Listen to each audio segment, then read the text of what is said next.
നമ്മുടെ പച്ചക്കറി തൈകൾക്ക് നല്ല ജൈവ വളം കൊടുക്കാൻ പോവാണേ. അതും ഞാൻ ഉണ്ടാക്കിയതാണ് കേട്ടോ.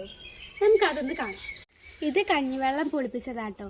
ഇനി ഞാൻ കുറച്ച് സ്ലറി കൂടി എടുത്തു വെച്ചിട്ടുണ്ട്. അതും കൂടി ഇതിലേക്ക് ചേർത്തിട്ടാണ് ഞാൻ ചെടികൾക്ക് കൊടുക്കുന്നത്.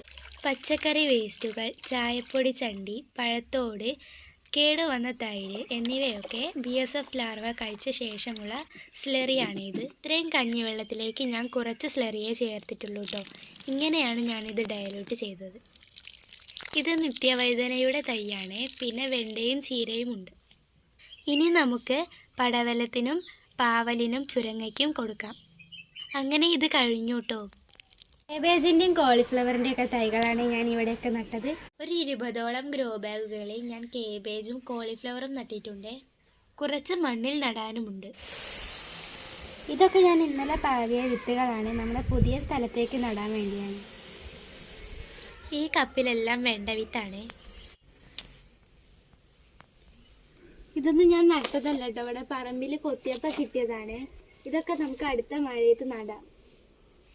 ചീര നടാനാണ് കേട്ടോ ഞാൻ ഈ ബഡ് ഒരുക്കുന്നത്. ഇനി നമുക്ക് കുറച്ച് ചാണകപ്പൊടി കൂടെ ഇട്ട് കൊടുക്കാം.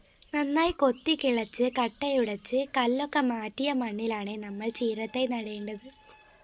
ചീരത്തൈ നട്ട ശേഷം ധാരാളം ജൈവവളങ്ങളും കൂടെ കൊടുത്താൽ ചീരത്തൈ നല്ല ഉഷാറായിട്ട് വളരും. നല്ല വെയിലാണ് കേട്ടോ ഇവിടെ. അപ്പം ഇന്നത്തെ കൃഷിപ്പണി ഇവിടെ നിർത്തുകയാണ്. ഇനി നമുക്ക് മറ്റൊരു വീഡിയോയുമായി വീണ്ടും കാണാം.